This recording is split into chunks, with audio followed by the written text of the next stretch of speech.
Okay, you send a text to your specific person and you keep checking if it's on delivered. You keep checking if they're going to respond because you just saw that it says seen 2 minutes ago, and you were just hoping, praying that when you look back at iMessage, there's going to be those dots, dot, dot, dot, dot, dot, dot, dot, dot, dot, dot.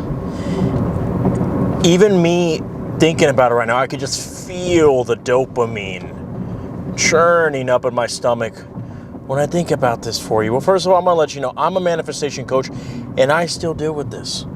Okay? I'm going to be vulnerable right now. We all deal with whether it's a client, whether it's a specific person, or whether it's, a damn Amazon package that we are waiting for, or a refund, whatever. We are waiting for a response back. Now, the only difference between an Amazon package and a text message from a specific person is that one can give us pussy and the other one can't, right? But I digress, okay? What to do when you are being left on red all the time, or delivered, or if you just want to manifest a response back. Well, first of all, I'm going to give you some practical advice, and then I'm going to just preach to you for a little bit. Is that okay with you? Okay, great. Well, first of all, I know that retention is high, so let's just get right into the meat. So typically, in my case, whenever there's somebody, let's just give you an example, especially when I was a babe in the faith. When there was a specific person, a hottie that I was texting, and I was like, oh man, this fuck. Let's see where this goes. And I sometimes could go into it with a good feeling, bad feeling. All of a sudden, I send a text, right? And I noticed that where I expected for her to respond, that time window has already been passed. And I'm like, okay, well, I could see maybe an hour, maybe even 2, but now it's 5 hours, and you mean to tell me that I know damn well she's no longer at work and she just can't open up her fucking message box, right? Those are first the thoughts that pop up in my head, right? Well, right off the bat, you need to stop doing that, okay? Now, look, I get it. It's very easy for us to react. And as a matter of fact, there's kind of a part of me, if I'm being 100% honest with you guys, that loves the anger that I get. There is, right? Because there's almost like a part of me that likes to feel like a victim, right? So if you feel the victim mindset when you are looking at that, you see, what a bitch, right? You look at the fucking phone and it's almost like you want to just vent to the public, like, wow, all women are the same, and you start getting that red pill rage, right? Or same thing with guys, like, I knew he would cheat on me. All this bullshit, right? Ladies or gentlemen, it's the same thing, right? We all hate it. And, the number one victim mindset that we fall into is, okay, I know they're not that busy.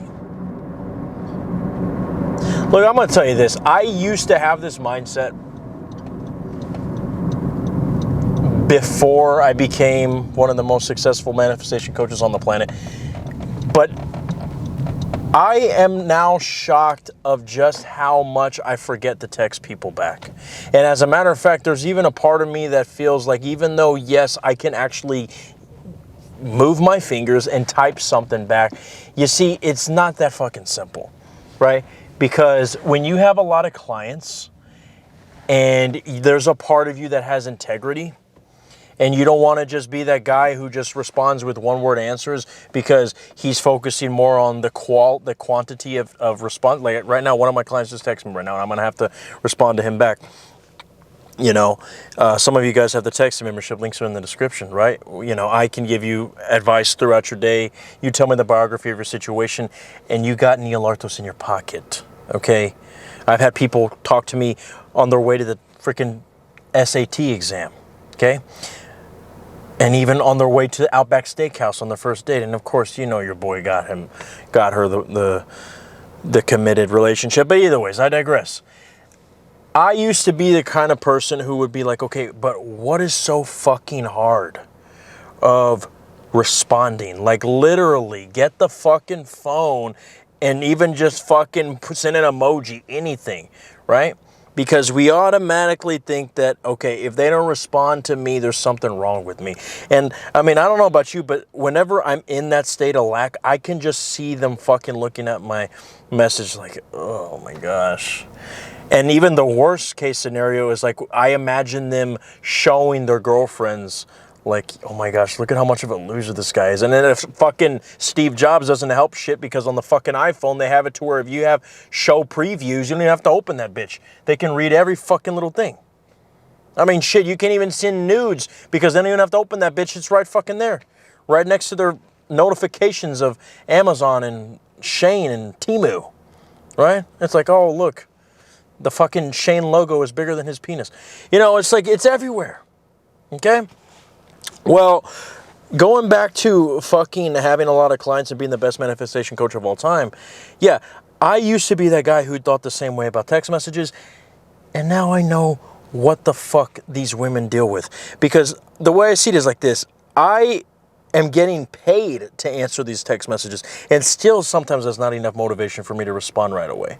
I tried to respond as quick as possible, but because I have so much fucking shit going on, I can't just fucking go and respond really quick, because then I'm afraid, like, okay, well, what if they're going to think I'm mad if I just respond real quick? I need time to process a proper response, right? Now, some of you guys could just be sending your SP a fucking meme or asking them what time are they free, right? But even then, okay, it's like they don't want to tell you a time that they're free if they're not 100% sure about their schedule, right? But let's just say that they actually are trying to avoid you, okay? Remember, we don't see reality the way that humans do. Because in reality, humans, when they see that someone's not texting back, what do? They go to the red pill community. They go to the dating coach community. The ones that say, send a fancy text message to grab their attention, or, you know, distance yourself and play hard to get, match and mirror, and wait for them, even if it takes 15 years and you have fucking, you know, arthritis by the time that they're like, hi. Oh, how's it going, Sally? You know, your ass is now a lot more saggy than I remember. What the fuck?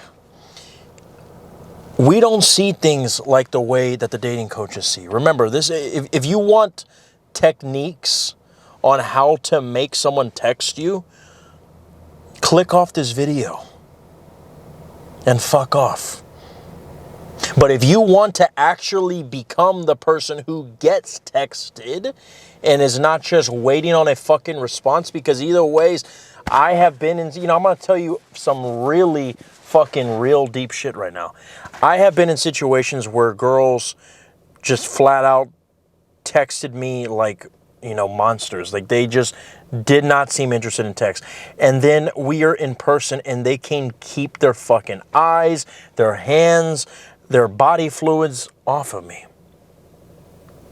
I remember when I met this girl, she told me that she really liked me. She wanted me, and all her friends were telling me the same thing.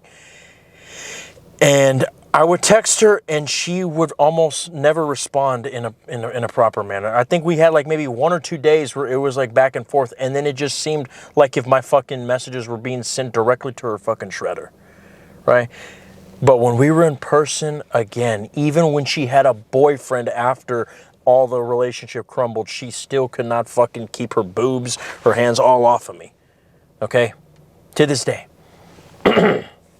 So this whole idea of like, once I get the response, that means, first of all, they can respond and then they can ghost you afterwards. So again, it's not about the text message. But what you are really trying to do is manifest them to chase you, right?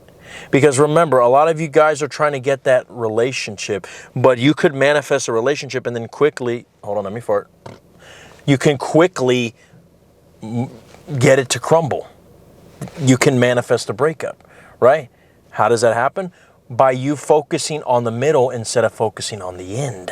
Instead of you're only focusing on, I just want that little dopamine hit, but you don't realize like, oh shit, I actually need to focus. If I really want to stay with them, and I'm going to be crying like a little baby if they say, yeah, this is not working out after I fucking take her to Wendy's, then I have to start thinking about me and her in the rocking chair. Okay, while we watch our grandchildren playing with the fucking iPhone 70 and it's Toy Story 25 and it's just like all this fucking bullshit, right? You have to go all the way to your end, ladies and gentlemen. Okay? But again, I know deep down you're not trying to manifest a text message. You are trying to manifest the state of being chosen, which is ultimately what is the root of your emotional reaction to the fact that you look at your Instagram DMs and it says seen 5 days ago. You look at the iMessage and you open it up, and to your dread, your stomach falls because it says READ. And even worse, it's at fucking, 5:58. And you realize it's 10:09 and you're like, wow. So they just fucking, I could have said that they were eating fucking dinner, but I know it says that they're online right now on Instagram. Guys, there's so much fucking wrongness with even imagining you doing that. I don't even know where to start. But first off, get rid of the victim mindset. Okay, and then be ready to focus on the fact that you are not just manifesting a message. If you want to manifest a message, great, but why manifest a text message they can ghost you, right? So that's number 2. And number 3, understand, and this is kind of half of what number 2 talks about, but understand that there are different ways for them to respond. Okay, I remember there was a girl who, I'm not even going to fucking lie to you. I'd not only double texted, I'm talking like, what is 2 times 8? Texted her, okay? Fucking 16. I think one time I sent her like 9 text messages.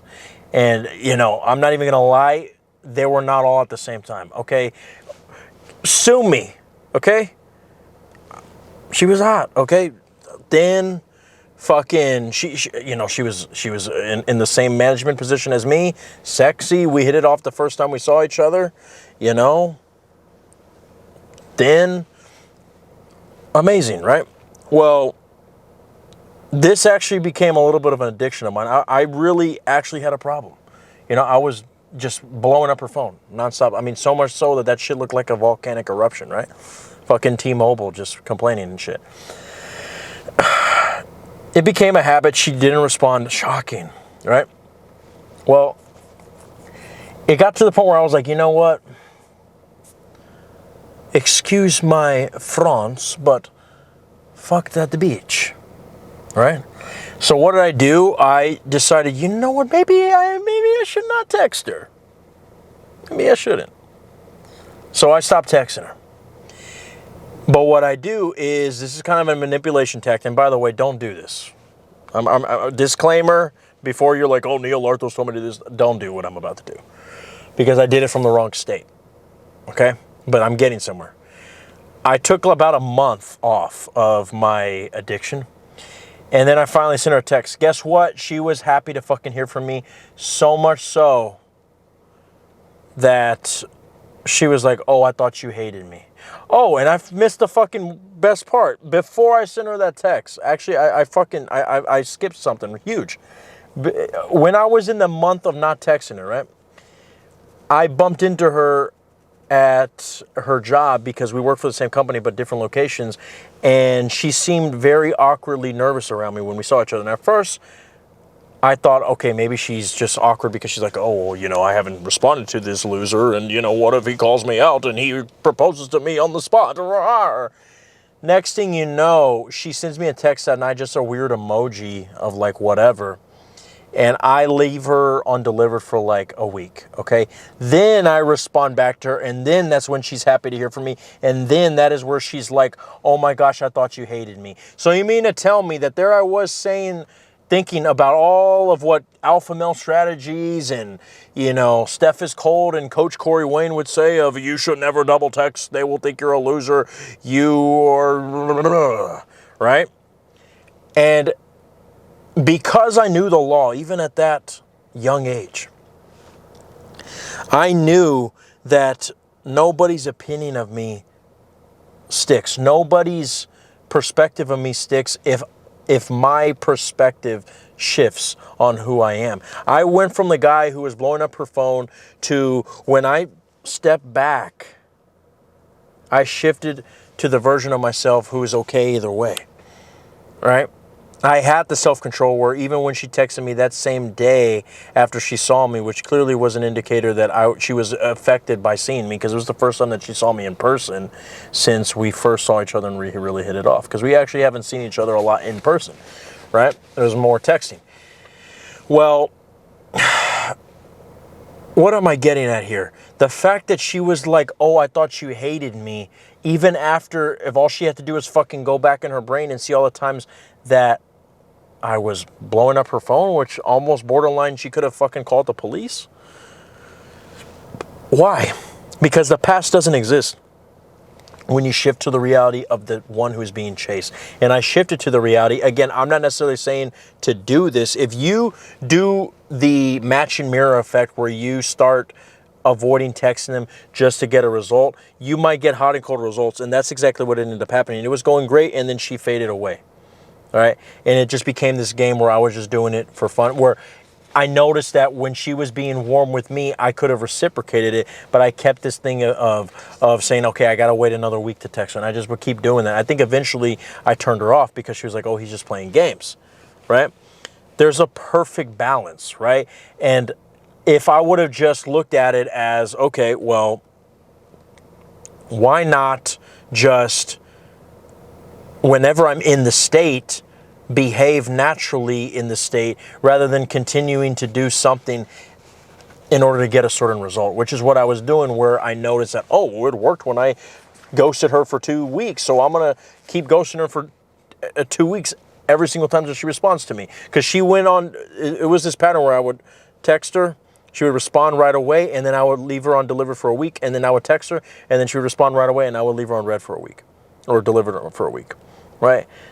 It was fun the first time, but I think after that, I should have just said, okay, well, you know what? I'm in this reality, so why do I keep doing this manipulation tactic like I need it anymore? I no longer need it, right? Now, of course, I'm not saying I needed to go back to double texting or triple texting her, but I guaranteed you, if I would have just been normal and not playing this manipulation game, wouldn't have happened. So again, step number 3, 4, whatever, 17,000, don't play manipulation games, okay?